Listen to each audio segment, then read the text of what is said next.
Hi, I'm comedian Greg Romero Wilson, and welcome to my documentary interview with my sister Sarah Wilson, the girl who died 3 times.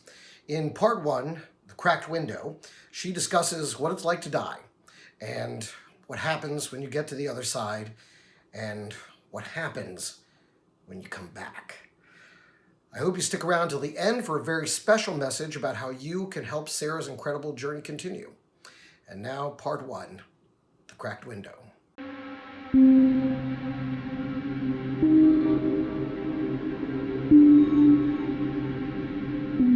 point of this is, our family, our family's gone through a lot, obviously. And so, you made a very interesting point. We were talking and you were like, it has to be for something. What's it for? And then, you would always relay these incredible experiences that were simply, for the most part, the best way to describe it would be say they were unbelievable, to listen to them, and yet entirely believable. To the point, and you're my sister, what good would you do to make this up, to me? Yeah. So I always wanted to share this message. Because I feel like I don't even know it.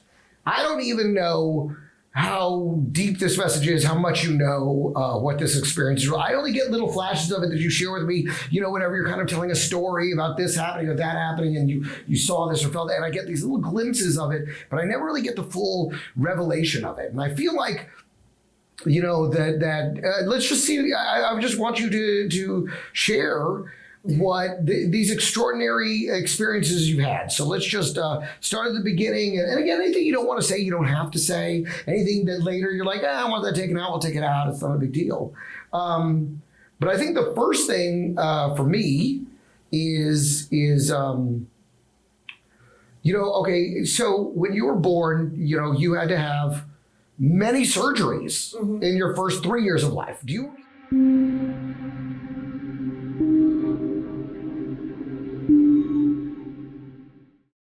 even know exactly how many surgeries you had? About 3 major and then a whole bunch of procedures. A lot of them are scattered everywhere, so I can't really tell you a number. But estimating? Like maybe about 20 procedures. 20 procedures. Just here and there, fixing this and that, and then the 3 major surgeries. 3 major surgeries? Yes, where it's reconstructive surgeries. Yeah. Where it goes from, well, we're trying to fix this, and then you find something bigger that's a problem. Right. And now it's a bigger issue, and you got to go into it and really recreate the anatomy. Something that I was supposed to be born with that I wasn't. Right. And my anatomy is completely different from yours. And even though I look as normal as I do, everything's completely different from everybody's. It's completely different from everybody's. And that's basically where all of this started, was with the surgeries. The shock of the pain, the shock of the trauma that came with it. Yeah. Because I was born into it. It wasn't where I got sick after a while or they didn't know at first. No. The moment I came out was the moment everything changed.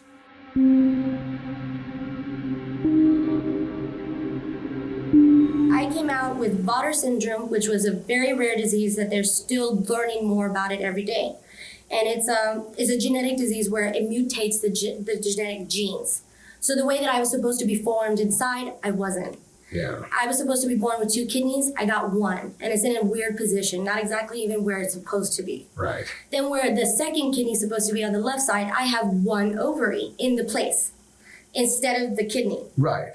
And only 1 ovary, only 1 kidney, Oof. And both in 2 opposite areas. And they're just not where they're supposed to be. Not supposed to be where they are. Yeah, exactly. And it just started with that. At first, I was born, and you can tell right away something was extremely wrong. I was born like a doll, completely closed up. Everything was just closed up. Yeah. I mean, I didn't even have the lungs to breathe correctly. It just didn't fully form. It just didn't form. It formed in a weird, mutated way. Yeah. And that's why I think some of this really started, because from the moment I'm born, I'm thrown into surgeries, medication, procedures. Major procedures, like cutting you in procedures. half, basically cutting you in half. Yeah, basically cutting me in half and just trying to put back together something that wasn't created. And that's where the real trauma began, because it isn't something normal. And even at the time, they had no idea what to think. They didn't know what they were dealing with. No. Because it's unique. It isn't like, oh, this is, that. I mean, there's no diagnosis for it. It's like, what is happened? this? Yeah. It's like if you lifted the hood on a car and someone had just invented their own car. Exactly. And nothing was the way it is in any other car. There's no carburetors. It's not based on pistons, but there are rods. Like everything is just out of order and Completely. The bladder had 3 bladders instead of 1, and in multiple sections of each other. Wow. The colon wasn't corrected. It wasn't the way that your colon is. It was like stuck in the middle between everything else. And then you got all these loops and stuff of things that were supposed to grow or was supposed to move this way and didn't. So right now I deal with a lot of scar tissue, a lot of chronic pain. Of course, I have the constant shaking because of nerve damage. I mean, I've actually been called a miracle because I look so normal considering what has happened. And this Vater's syndrome, it normally affects people on the exterior.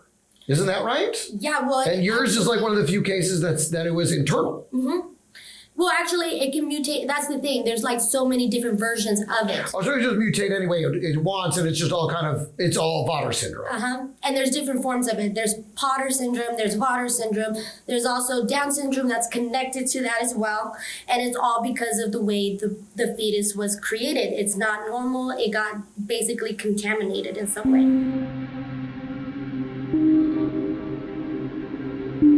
Now, one of the most interesting stories I ever heard you tell me was how when our father first brought you home here to from the hospital. Yeah. And you didn't realize we were your family. No. You were like, who are these people? You thought your family were the hospital people. Yes, I did. I thought I lived at the hospital. Because you'd always been at the hospital. I spent the first 10 years of my life in and out of the hospital. And so I lived there. Right. My parents lived there with me. Yeah. So to me, that was my normal. That was your home. That was my home. You lived in the hospital. I didn't even realize I had siblings until much later because you guys were never able to really come. I was always so far away. And even when I was born, they immediately took me away. Yeah. To Lubbock. I get sent to Lubbock, and my parents are not with me for 2 weeks. Right. So through that 2 weeks, I'm in Lubbock by myself with hospitals and doctors and surgeons, and they're just trying to keep me alive. Yeah. And my parents are over here trying to fund the money to get there, let alone try to fix me. So I didn't even know any of you existed, really. Yeah. Until around maybe 4 or 5, when I got to come home. And I remember thinking, we're going for a visit. We're going to go visit somebody. Yeah. And after a few days, I got annoyed. And I told Dad, I want to go home. And he goes, we are home. And I go, no. I want to go to my home. Right. The hospital. Like the hospital. In Lubbock. Mm-hmm. And he had to sit me down, him and Mom, and tell me, these are not strangers. These are your siblings. And this is your home. Yeah. And then that's when they had to do the process of explaining to me why that's kind of so hard for me to understand. And it became a thing. Yeah. So it became kind of like a thing where I had to learn to process it and adjust. Yeah. I didn't understand anything about normality or what having a schedule was or going to work. Right. You were like, you just lived in a hospital and they just tried to fix you all day. Mm-hmm. That, and I was always sitting. Blunderingly. Uh-huh. Yeah.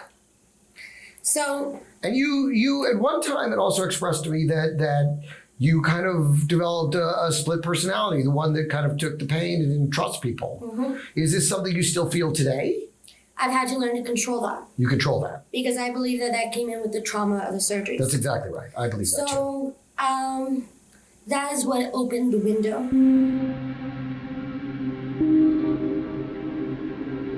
And being sick is one thing, and having to learn to process all that and be your own nurse and take care of your body, that's so different. Yeah. And then to be mentally kind of different.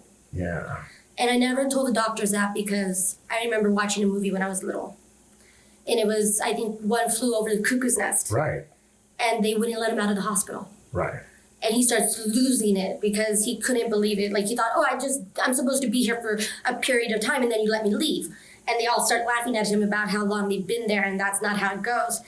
And I remember thinking, oh, I better not tell anybody. I don't want to That's be fine. him. Right. You don't want to get locked up. And I remember telling Dad that, will they send me away? Will they send me away for being weird? And Yeah. Dad had to explain, like, what you have is different, and what they're going through is different, and it's not the same thing. Yeah, totally. But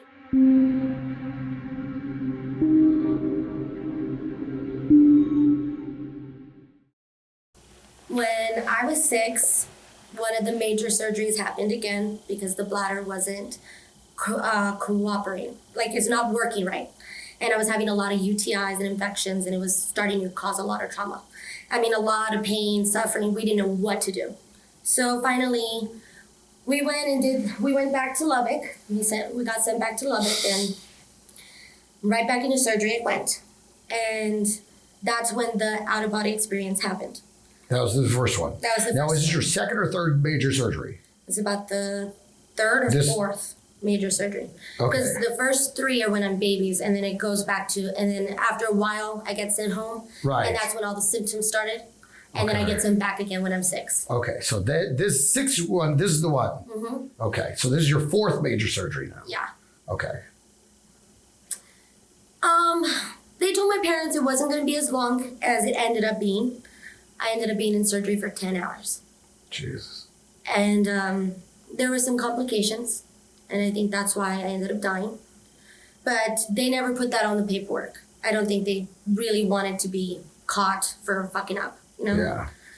And I just remember they put me to sleep, and I don't remember anything. And then all of a sudden, I remember feeling like I was drifting out. Like I was awake, but I wasn't awake. And I could feel the difference. Yeah. Because I wasn't cold, I wasn't warm. It was all like normal. Like there was no feeling about it at all. Right. And then I floated over myself like this. Yeah. And that's when it really, really hit me. Because then I looked down and it's me on the table. Yeah. And they have me opened with the things holding me open like that. Oh. And one of the surgeons had made a mistake. Yeah. And he cut me somewhere he wasn't supposed to. So I started bleeding. And I started hearing them, what did you do? What did you do? She's bleeding. She's bleeding. What? You weren't supposed to do that. You weren't supposed to do that. And then just a lot of panic and a lot of like, get me gauze. We need to sew this back up. I went into shock. I saw my body just bleeding all over the table and just like open. This. And that, it looked horrible. And the doctors all trying to be calm and try to fix what he did. And I remember thinking, I want to go home, I want to go home, I want to go home. And I closed my eyes and I literally transported to my house. And I was at the back door of the Canadillo house. Mm-hmm. And for a whole second, I felt relief. Like, I'm home, it's over. Right. Until I tried to go in. And I couldn't get the door open. I could see through the sliding door that my brother John was sitting on the couch. And he was eating a bag of Doritos watching TV. And my brother Samuel was on the floor playing with his Ninja Turtles in front of the TV. And I started banging on the door. John, open the door. Open the door, John, open the door. John, can you hear me? Can you hear me? Nothing happened. So I waited there and I kept banging on the door and I kept pulling it like really hard to try to get it Right. open. And it went open. There was a barrier. And finally, like after I felt like a minute or two of banging and trying to pull it open. My sister Drew walked through the living room. And then right after her, my brother Mark. So I started banging, Mark, Drew, Mark, Drew. Drew walked off to the kitchen. And I banged really hard, like I remember Drew going, let me in! And right when I did that, Mark stopped in front of the door. And he looked right at the sliding door like he heard me. And I remember standing there like, he heard me, open the door, open the door. And he just stood at the door like what's wrong? Like he himself looked confused. Yeah. And then he just shook it off and walked off. Like, I guess I'm being paranoid. I don't know what his thought was. But he looked at that door like he heard me. And I couldn't get through. Mark walks off, and I remember turning around, and the backyard wasn't the backyard anymore. It was fog everywhere, just white fog all around me. I could see the window into the living room, but there was nothing on the other side. And I remember feeling really scared and really freaked out and confused and thinking, like, what do I do? What do I do? And then I heard a voice. Sarah? Sarah, come here. And I remember thinking, like, who's that? Come here, Sarah. It's okay, Sarah. Come here. And I remember just feeling like I was being pulled, like just floating. Yeah. And then I felt like I was being floated really far away. And then it just stopped. And I remember I was like in the white area. Wow. And a woman came out. She was dressed in white. And she smiled really big at me. And she didn't speak. I could hear her in my mind. She spoke like with her mind. And she told me, "You're not supposed to be here, Sarah. It isn't your time. Do you know who I am?" And I go, "You look like my mom." She goes, "It's time to go back." I went like this, and I remember going, "You look like my mom," and just falling. And in that moment with her was such peace. I didn't feel fear, no confusion. Everything that I was ever thought of or felt was just gone until she sent me back. Right. I Now- knew when I was in my body because I felt like I was falling a long distance, and I went from being completely peaceful to, oh my God, like scared. Everything that I had before was all of a sudden like falling back in. And then Fear. boom, Yeah. back in the body. I could hear the machines beeping and the nurses, and my body was cold and shaking, and I could feel all of that. I couldn't feel the pain, but I could feel that something was wrong with my body because it was doing what it's doing now, where it's shaking. Yeah. And I could hear the doctors talking, and I guess it was after the surgery, and they brought me out, and my parents were waiting for me. And I remember it because I tried so hard to communicate to my parents because I could hear them. And my mom, "Why does she look like that? Why is she shaking? She's purple. What have you done? Why does she look like that?" And the doctors tell them, "There were some complications, but she's all right. We got through it. We found some other problems, but we fixed it. No. Why is she shaking? Why is she shaking? Dad, she's all right, Yolanda. She's here." The whole time they're having this, I hear them. Yeah. And I felt for like a second like I was underwater because I kept trying to talk. Right. And I kept trying to say something, and I couldn't. It was like a lot of pressure on top of me, Yeah. but I could hear everything going on. I'm sure it's the medications at that Mhm. point. Yeah. That's their job. And then after that, I kind of just floated away again, and I don't know where I went. The next time is me waking up a few days later, and I knew then that this experience was real because I remembered all the details. Yeah. And my parents had to tell me that I had been knocked out for 3 days, Yeah. and the doctors couldn't wake me up.